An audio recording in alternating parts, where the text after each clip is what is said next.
절로 23절입니다. 교독해서 읽도록 하겠습니다. 내 아들아, 내 지혜에 주의하며 내 명철에 내 귀를 기울여서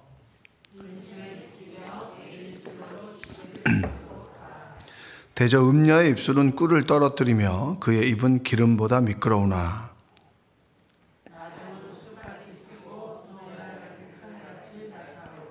그의 발은 사지로 내려가며 그의 걸음은 수올로 나아가나니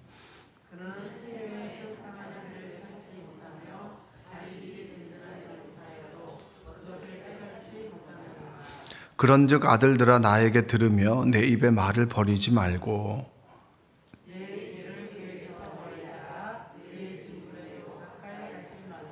두렵건대 내 존영이 남에게 잃어버리게 되며 내 수완이 잔인한 자에게 빼앗기게 될까 하노라.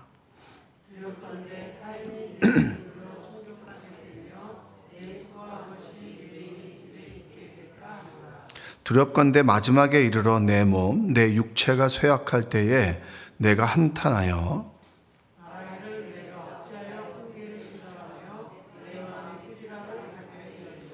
내 선생의 목소리를 청종하지 아니하며 나를 가르치는 이에게 귀를 기울이지 아니하였던고.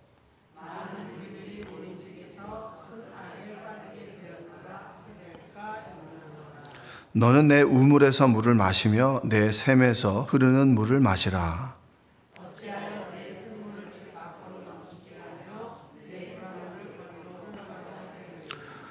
그 물이 내게만 있게 하고 타인과 더불어 그것을 나누지 말라.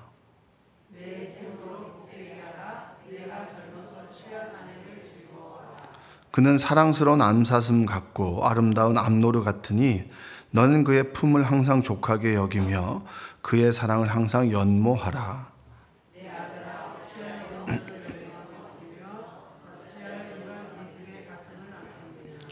대저 사람의 길은 여호와의 눈앞에 있나니 그가 그 사람의 모든 길을 평탄하게 하시느니라. 함께 읽겠습니다. 그는 훈계를 받지 아니함으로 말미암아 죽겠고 심히 미련함으로 말미암아 혼미하게 되느니라. 아멘. 오늘도 하나님의 은혜가 여러분의 삶 가운데 함께하기를 주님의 이름으로 축복합니다. 죽 써서 개 준다는 말 아시죠?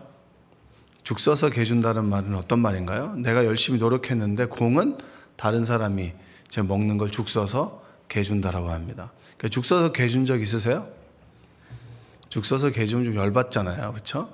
근데 그리스도의 삶은 죽 써서 개 주는 삶이 맞아요. 이 개라고 하는 게 좀 이제 비하하는 말이긴 한데, 우리가 열심히 공부하는 이유는, 학생들에게 얘기하는 것 중에 하나는, 열심히 공부하는 이유는 다른 사람에게 유익을 끼치기 위해서 공부하는 거고요.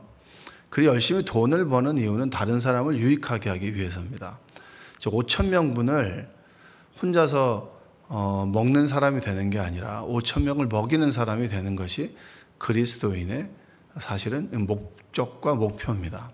예수님께 삶을 보면 예수님의 죽음으로 인해서 온 인류가 구원의 길을 얻게 되었습니다. 믿고 안 믿고는 우리의 선택이지만 예수님의 죽으심으로 인해서 우리가 구원의 길과 생명의 길을 얻었다. 이것은 우리의 삶의 방향성이 나를 위한 삶에서 너를 위한 삶으로, 우리와 그리고 공동체를 위한 삶으로 바뀌어지게 되는 겁니다. 그래서 죽 써서 개 준다라고 하는 말은 비하에서 들리는 말이지만 우리는 배우기 위해서, 남을 주기 위해서 배우고 또 남을 유익하기 위해서 버는 겁니다. 나 혼자만 잘 살고 나 혼자만 더 좋은 것을 누리기 위한 것은 아닌 거예요. 근데 노력의 대가를 얻지 못하고 그 결과를 엉뚱한 사람에게 주는 게 죽 써서 개 주는 거죠. 좀 우리가 소위 세상에서 말하는 죽 써서 개 주는 개념이 여기 나와요. 7절에서 10절 한번 다시 읽어보면, 그런즉 아들들아, 나에게 들으며 내 입의 말을 버리지 말고 내 길을 그에게서 멀리하라. 그의 집 문에도 가까이 가지 말라. 두렵건대 내 존영이 남에게 잃어버리게 되며 내 수완이 잔인한 자에게 빼앗기게 될까 하노라. 두렵건대 타인이 내 재물로 충족하게 되며 내 수고한 것이 외인의 집에 있게 될까 하노라. 아멘. 내가 열심히 일했어요. 열심히 일했는데 내 방향성이 하나님을 향해 있지 않고 나를 향해 있어요. 근데 내가 욕심이 있다 보니까 혹하게 하는 말에 귀를 기울이나요? 기울이지 않나요? 여러분 그런 말 한번 들어보셨을 거예요. 와, 이 사람 진짜 말 잘한다. 이게 완전 입이 완전 달아 이런 얘기 들어보셨어요? 야, 이 사람은 완전히 혹하겠는데 그런 말 들어보셨죠? 우리 주변에는 그런 사람들이 많아요. 전화도 많이 오잖아요. 이거 투자하면 얼마나 얻게 된다고. 근데 왜 하필이면 나까지 왔겠어요? 여러분이 아는 그 고급 정보들은 다 남들이 안다고 보시면 돼요. 예? 다 흘려서 우리한테 오는 거지 나만 아는 정보는 아니라고요. 나까지 알 정도면 나 빼고 모든 사람들이 알면 된다고 생각하면 됩니다. 근데 그걸 나만 아는 것처럼 크게 이렇게 얘기하는 사람들 있잖아요. 와, 저 진짜 아주 새치어에 놀아난다. 그런 말 아시죠? 그렇게 됐을 때 어떻게 되냐면 너 목숨 빨리 잃게 되고 그리고 네가 모은 거 다 남 좋은 일 시키는 거야. 이렇게 되는 거예요. 나를 위해 살았는데 욕심을 채우려고 살다 보니까 결국은 죽 서서 개 주는 게 되는 거예요. 그럼 어떻게 살아야 됩니까? 라는 질문을 할 수 있게 되겠죠. 자, 3절에서 6절 한번 읽어볼까요? 대저 음녀의 입술은 꿀을 떨어뜨리며 그의 입은 기름보다 미끄러우나 나중은 쑥같이 쓰고 두 날 가진 칼같이 날카로우며 그의 발은 사지로 내려가며 그의 걸음은 스올로 나아가나니 그는 생명의 평탄한 길을 찾지 못하며 자기 길이 든든하지 못하여도 그것을 깨닫지 못하느니라. 그러니까 우리가 만남의 복을 위해서 기도해야 되는 것은 바로 이런 이유 때문입니다. 믿는 사람들이 그렇게 얘기하면 안 되죠. 믿는 사람들은 어떤 사람 만나서 변화시켜야 되지 않겠습니까? 맞아요. 맞는데 중요한 건 변화시키는 게 아니라 변화되는 우리가 문제인 거지 그 명제는 문제가 없어요. 창세기에 보면 하늘의 아들들이 사람의 딸들과 결혼을 했어요. 그 얘기가 뭐냐면 하나님을 믿는 남자들이 하나님을 믿지 않는 여자들과 결혼을 했어요. 그럼 하나님을 믿어요? 아니면은 여자가 믿는 신을 믿게 돼요? 여자들이 좀 센가 봐요. 내가 보니까. 여자들이 움직이지 않으면 잘 안 움직이더라고요. 그래서 지금도 마찬가지잖아요.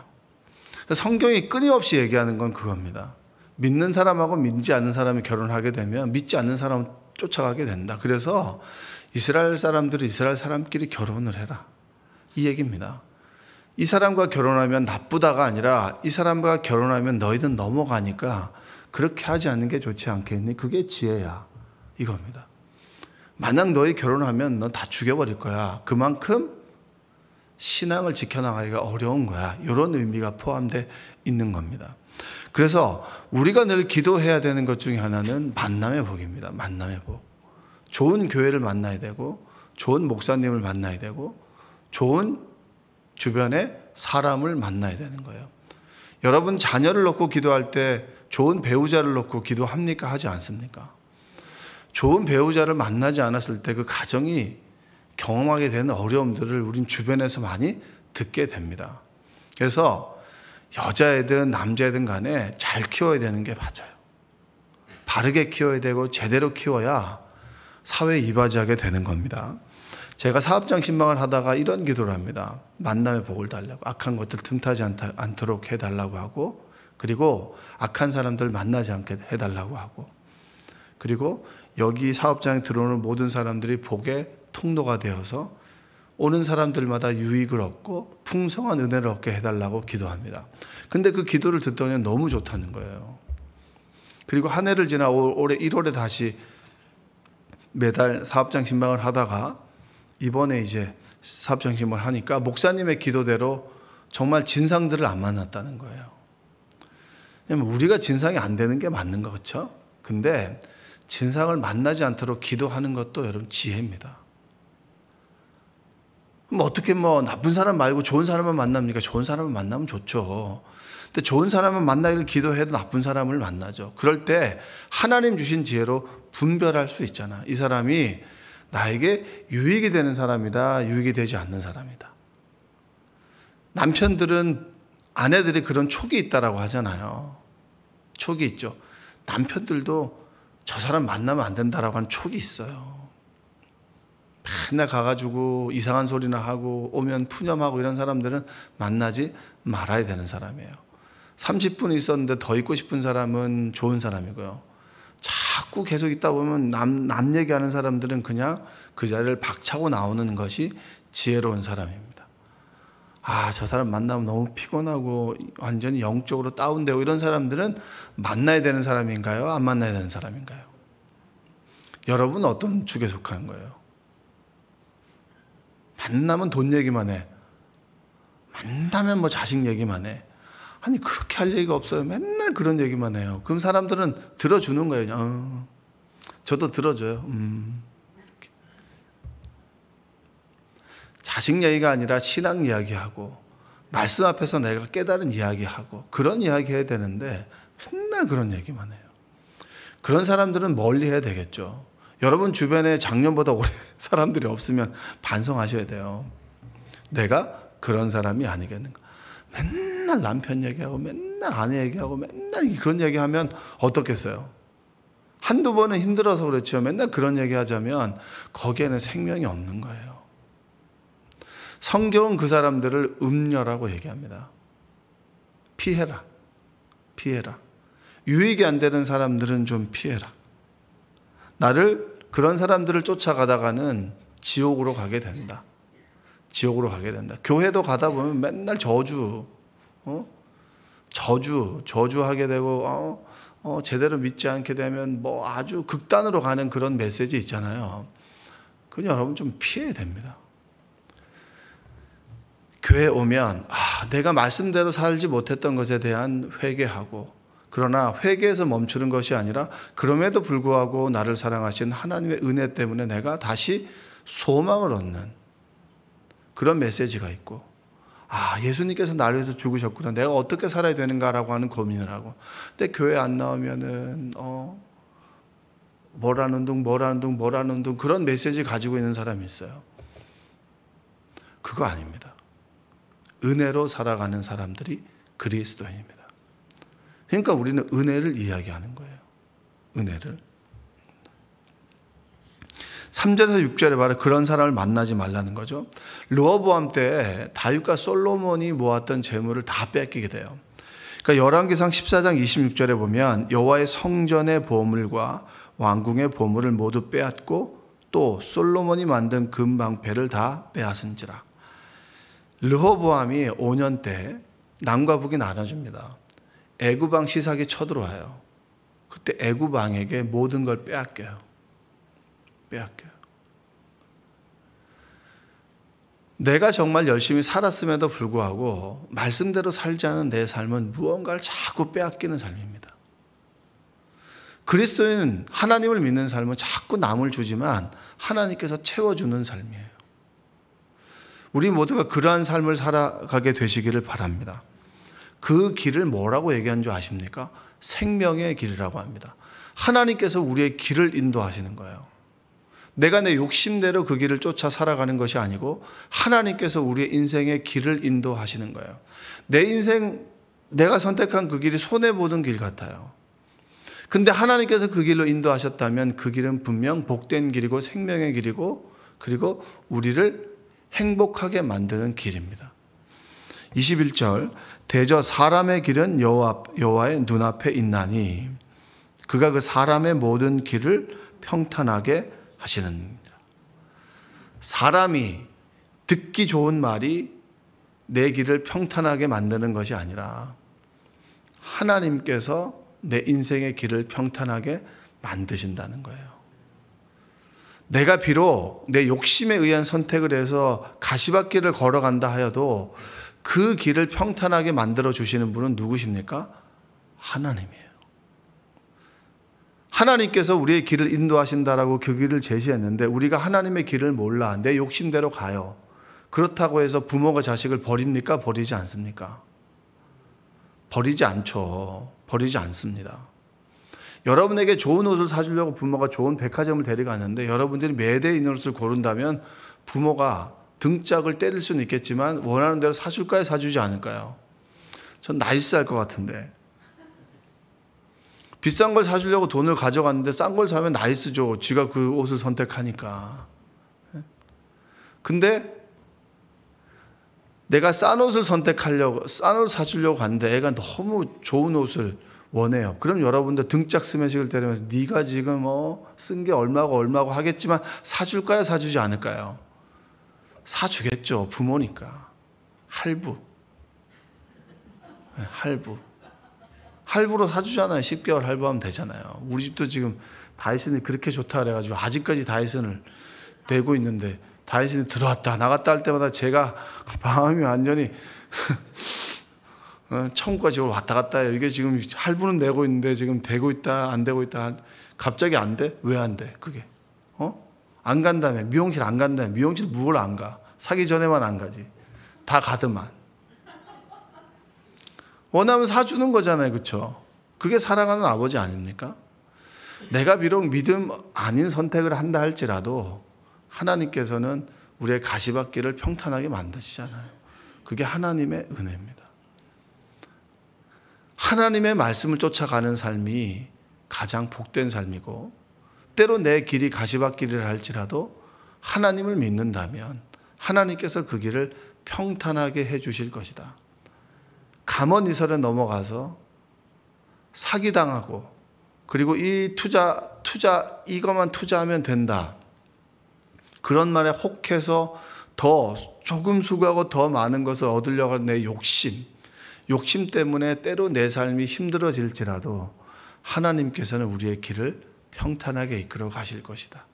그것이 우리가 가지고 있는 믿음 아니겠습니까? 여러분, 선택으로 인해서 어려움을 겪어본 적이 있으시죠? 그럼에도 불구하고 하나님은 우리와 함께 계십니다. 또한 하나님께서 하나님의 말씀대로 쫓아 살아가는 우리의 인생을 이끌어 가십니다.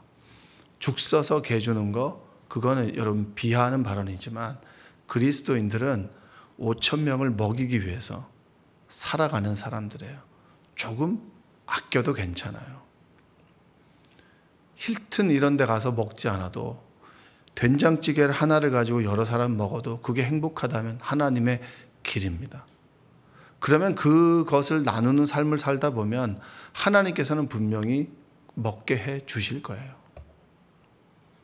그것이 그리스도인의 삶입니다. 그게 평탄한 삶이고 하나님께서 우리의 인생을 이끌어가는 삶입니다. 내가 가진 것이 없어서 비교해서 늘 우울해하지 마시고, 비빌 언덕이 하나님이시고 하나님께서 나와 함께 계시고, 내가 분명 좋은 음식에 산의 진미를 먹지 않아도 우리 가족이 화목하게 주님 안에서 감사할 수 있다면 그것이 천국입니다. 그런 2025년 되시기를 주님의 이름으로 축복합니다. 기도하겠습니다. 사랑과 은혜가 풍성하신 아버지 하나님, 감사합니다. 사람들의 감언이설에 넘어가서 힘들고 어려운 삶을 살아가고 있습니까? 주님 함께하여 주옵소서. 주님께서 우리의 귀가 되어주시고 우리의 생각을 이끌어주시고 우리를 제대로 판단하게 하셔서 조금 어렵지만 하나님께서 원하시는 그 길을 기쁨으로 걸어갈 수 있도록 도와주옵소서.